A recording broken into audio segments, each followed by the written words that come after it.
Oh, yes. How are you doing today?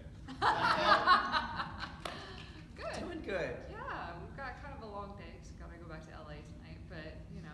Yeah. That's going to be a rough trip all day. It's going to be really rough, but, you know, it's okay. It's worth it. Our flight leaves at 7:15 tonight here. We land in LA at 12:45 LA time.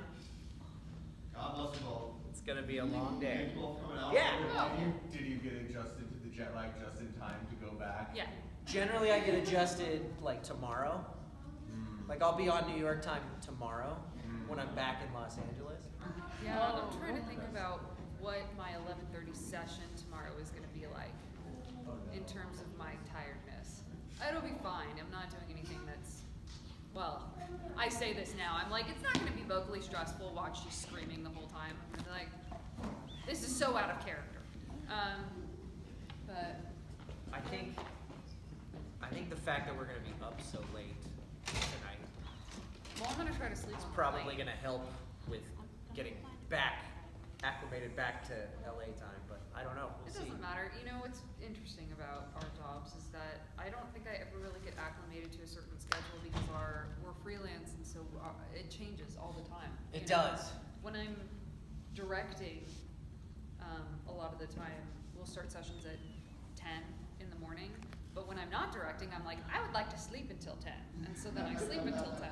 So I never really get completely adjusted to like a normal routine. It kind of just It's all over the place. It tends to be most of the work happens between the hours of 9 and 7. yeah. There are exceptions to that, but Absolutely. most of it happens between the hours of 9 and 7 Monday through Do Friday. you remember that But it's studio gig that work, wanted so me it's to come in on like I the do. day before Christmas Eve at Yeah, 11:30 it's like December at night? 23rd at 11 o'clock at night. They wanted to book you for a session. And they did, and I went in. So ridiculous. But It was, yeah, so most of the time it's between the hours of 9 and 7, Monday through Friday. But it's gig work, so you'll get booked for 2 to 4 hours at a time. And it's some weeks you'll have nothing. Some weeks you'll be booked wall to wall. like the one coming up. Like the month coming up. Might have taken on. Question. I know with a lot of freelance voice actors, a lot of the times they're not really giving details on the roles before they're gone into the studio. There's the NDA stuff available. What's your experience like with that? If you've auditioned for the role, Right, then you have some idea of what you're in for. But Because even still, I've auditioned for a role, thought that I was going in for that role, and they were like, "Oh no, actually, you're playing this person." yeah. And I'm like, "Okay."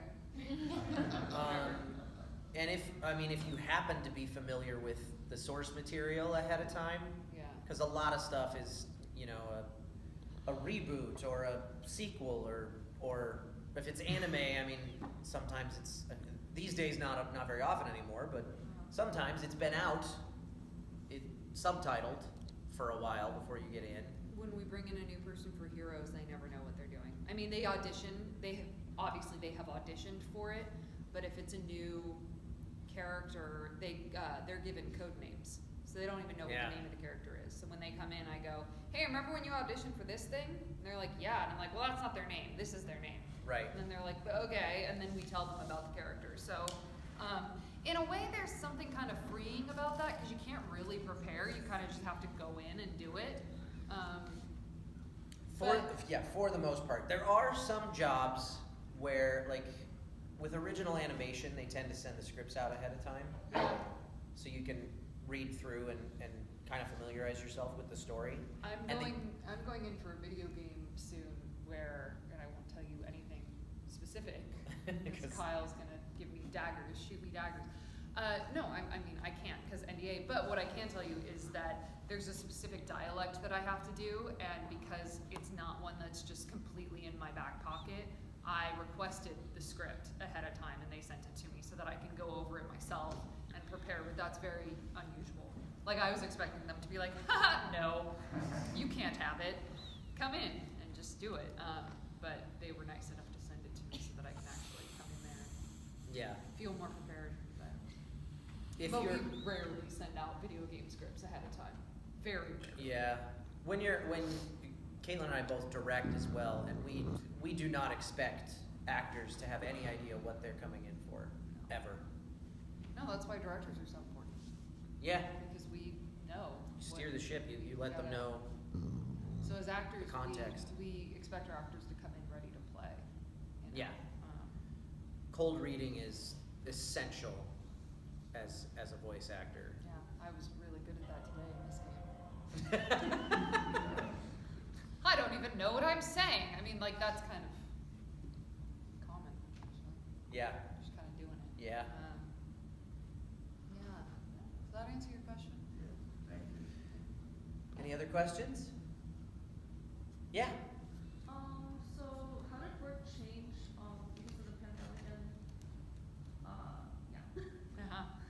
A lot of things went remote. There was about a 2-week gap where all the studios were like, ah! And then they all figured out how to make it so that we could work from home. The challenging part for that, of that for studios is that engineers had to take audio from a bunch of different setups, and that's really difficult to try to make it sound cohesive within one project, and so it kind of sucks for them. It was nice for us because we could still work. We just had to a lot of people had to up their game in terms of what their setup was. Lots of new items being purchased to make sure that their sound. We was bought better. a lot of new gear just because Yeah. we learned things about what engineers liked, and Well, he's a PC and I'm a Mac, so I got really pissed off about his setup, and so I bought my own. Yeah. Because it would change every time because he also does Twitch and, I liked stuff like that. and I like to tinker. He tinkers and it drives me up a wall, and so I just was like, nope, I'm buying my own stuff. Yeah. And he was like, okay. Every day I'd be like, Bye. hey Katelyn, I figured out a new thing. Don't Look, care. You can control it with the iPad now. Listen, super don't care. Also, I already don't want to go do my auditions. I Yeah. already don't want to do them. So if I get in there and it's not set up for me to just do it, I'm going to have a fit. Yeah. So I like having my setup so that I know exactly how it's. But yeah, for the most part, work kind of just kept on rolling. Yeah. It There was was like a 2-week period where we didn't work. About- and yeah. everything kind of picked and back up. and the dubbing industry in particular, like anime and live action dubbing as well, that they figured stuff out really quickly, and that was technologically the toughest part, Yeah. because you record stuff to video, and there's a delay when you're when you're on a call, a remote call with somebody. There's a little bit of a time delay, so it took some figuring out for all of the different studios that work in dubbing to figure out how to navigate that, because now instead of recording stuff and it being more or less in sync as soon as the actor does it, everything that they're recording on their end has got 2 to 3 seconds or something of it's too late, we gotta move it, we gotta figure out where it starts, and all of that stuff. There were some really frustrating sessions for a while where Yeah. things were so delayed that it just, like, what would normally have taken us an hour to do took us like 2.5 hours to do, and it was just like Everything got a little wanting- bit slower. it was bad. The commercial voiceover industry has been doing stuff remote for years, So they were fine. so that just kind of kept on rolling. Honestly, I booked a lot more during the pandemic because there were so many commercials that were like, we're all in this together, you know, and so like I booked a lot of You had a that good stuff. sound for that. Yeah. And also we had a good setup, and a lot of people, it took them a little bit of time to get their gear up to snuff. Yeah. The video game space and original animation took a little bit more time off. Like they just kind of retooled their production pipelines to try and make voiceover happen later, Yeah. because they were hoping that maybe they could get people back in studio faster than they ended up doing, and everybody ended up recording remote for a lot of stuff. And now It's still there's lot of still a lot remote. of stuff that's recorded remote. And now people have the option to be like, I don't want to come into the studio. And now there's going to be There's we're already seeing a shift that some places are saying places are like, well, you we have want to be you to willing come to come in. So And there's just a constant. Yeah, and I think we're gonna see a mix of remote and in-studio recording for a while yet. Yeah, I don't even know about the game I'm working on. As a director, I don't even know if we're doing remote or in studio. I'm sure it's gonna be a combo. Yeah, Which that's pretty common these days now too. is annoying for the engineers. It is. Recording remote adds a lot of stuff to their plate that they didn't have to worry about before. It's also sad, like like when I direct Heroes, the guys from Nintendo don't fly down anymore. They used to fly down and be in the they're room up with in- us, and They're in Seattle? they're in Seattle, Yeah. and so I don't get to see them in person, which makes me sad. And they're sad about it too. They're like, I want to come to LA. Yeah. But we make do. So. I've been meaning to ask a lot of times, you talk about working with Nintendo. How much do you work with Intelligent Systems? That would I be know the they're- developer on. Yeah, that's Okay, fine. so they just build the game on it. Yeah. I don't know. I don't know if they're- I work with the two people that are usually on the call with me are the head writer, so the guy that manages all of the scripts for Heroes, and then the head. I wouldn't say he's the head translator, but he's fluent in Japanese and English, and he makes sure that we are staying consistent with the translation. Probably head of localization. Probably head of localization. I'm not sure His what title? I don't know what Matt's title is, but yeah, those are the two. And then if sometimes the head writer won't be there, one of the other writers will be there. But there's always a Okay. writer. There's always the writer because Nintendo is very. I won't say precious, but they care a lot about the script. Yeah. So I can't rewrite anything, without permission. Anybody else have questions? Did you guys fact check wins here? No. No. You didn't.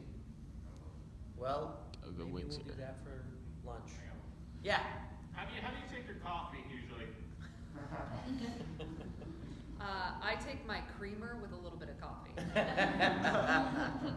I don't even drink coffee, so. But I do like a Tim Hortons donut. That's not the question. I know. But They thank make you for coffee. volunteering They that make answer. coffee. They're a coffee place. Good job.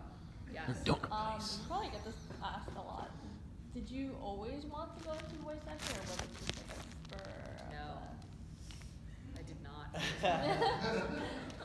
No, I wanted to do on camera. Oh. It's really hard. Just in case somebody hasn't told you that before, no. Actually, first I got a theater degree. So I did a theater performance degree, and then out of that, tried to go up to LA and do on-camera stuff, and then still did theater, and then had a quarter-life crisis and went to Europe for a while, and then came back and met him pretty soon after, and then he was like, "You're being dumb. Why don't you try voiceover, because you're trained, you're vocally trained." And I was like, "I don't do crazy voices," contrary to what I just did. At the time I wasn't comfortable with that. I was like, "No, serious actor."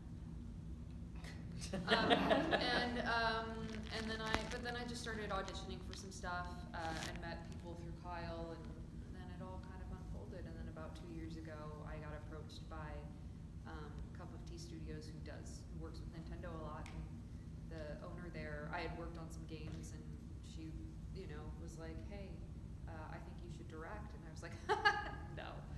And then she was like, "No, you should direct." And I was like, "I'm scared." But then between her and Patrick Seitz, I had some really great mentors, and I wouldn't have a career without Patrick Seitz. And yeah, that's kind of where my story has led me. I also wanted to be an on-camera actor. I grew up. It's so funny. Act- You hate it now. I hate being on set now. Yeah. And you put me in front of a camera, I don't remember what to do with my body. Yeah. That's I don't know what anything is doing other than my voice. That's not true. It's being ridiculous, but okay. But so that's what I wanted to do. I was a kid and I was like, I want to be an actor when I grow up. And I went and studied theater. Parents' worst nightmare. Yeah. Studied theater at the University of Southern California, and I think I always wanted to do a little bit of voice acting. I never thought of it as like that could be all somebody did as an actor. Even though I knew a couple voice actors by name, like Jim Cummings and Rob Paulson. Right. Well, and for us, growing up, it was voice actors for me were people that did like Looney Tunes, right? Like Yeah. Disney, and I was like, I can't do that. That's insane. And I always was like, that'd be fun to work on a cartoon show Yeah. as part of my acting career. I super did not think that. But it wasn't something that I was striving to do as like that exclusively until after I graduated from USC and I was calling myself an actor, and I wasn't really trying very hard to pursue that career. And I because just it's kind of hard and there's no laid out. there's no step. step-by-step plan. No. I'm fresh out of college. I don't know what I'm doing, and It's one thing that colleges do not prepare a lot of students for is the business side of acting. Or Yeah. the business side of anything. no, the theater school taught us a lot about the craft of acting and Yeah. nothing about how to They get were like, now employed. go out in the world and you won't make money. Cool, just spent a lot of money at this liberal Right. arts college. Super exciting. And so I spent about a year calling myself an actor, not really trying to be an actor for a living.